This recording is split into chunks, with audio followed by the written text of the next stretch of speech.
we're coming to you live from a very wet and windy day here in Cambridge. We're at the Polar Museum, which is part of the Scott Polar Research Institute, and we're here with Leah. Leah is a tour guide on the University of Cambridge Museum's Bridging Binaries LGBTQ+ tour project, and she's going to give us a little snippet of her tour.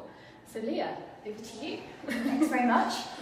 So yes, my name's Leah and I go by she, her pronouns, and I am one of the tour guides on the Bridging the Binaries tour. And I'm here today to show you one of my favourite bits of the tour.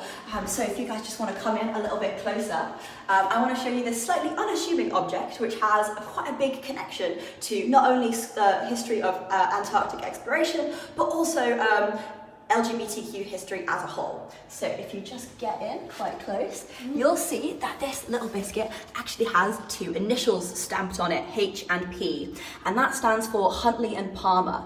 Now, Huntley and Palmer is a brand of biscuits, and these biscuits were really key for polar exploration and also all exploration of this period. These were made of water and lard and flour, and so they're not particularly nutritionally complete, but they're really important for getting those calories in that you need to do the really hard work of exploration. And they took these biscuits with them. This one is actually from the Terra Nova expedition, which was of course Scott's last expedition, the man who this museum is of course named for.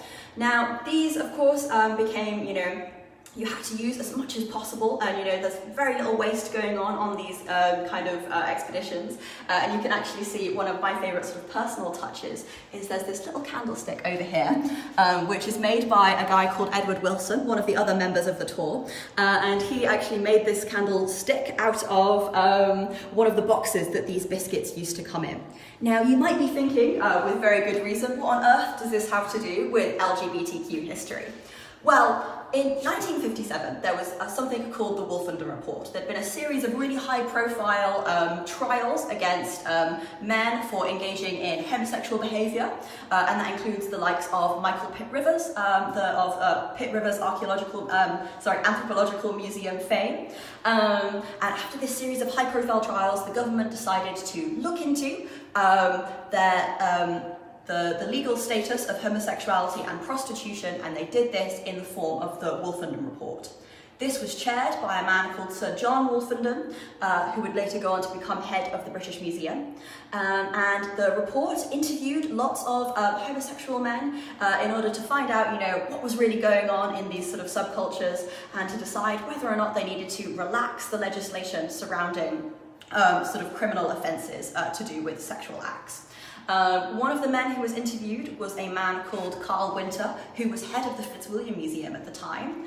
And he actually, when he was giving his testimony, because it was still illegal to engage in homosexual activity in this country at the time, he actually gave his testimony under a pseudonym. He went by the name Mr. White, which seems particularly appropriate given we're standing in the Scott Polar Research Institute and white is quite a colour associated with the Antarctic.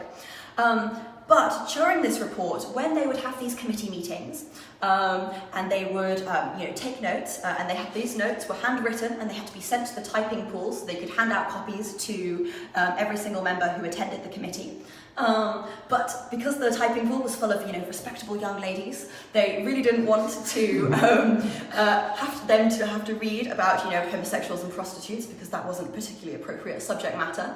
And so what they decided to do was use a code name to refer to these things that their report was actually on. And the code name they decided on was Huntley and Palmer, with Huntley standing for homosexual and Palmer standing for prostitutes. And that is how this small, little, insignificant-looking biscuit becomes such a wider part of queer history. And I think that's a really cool thing to be able to sort of unpack for you guys here in the museum and to understand it in a much wider context. And that and other things like that are the sort of thing you'll learn if you end up coming on one of these tours. So that's an extract from one of my tours. And thank you very much. Good you say that, because if you do fancy coming on a tour, there is one here this Saturday. They're also taking place at a number of other Cambridge museums, so if you want to get onto one of the tours, head over to our website and book on. Thank you, Leah. It was amazing.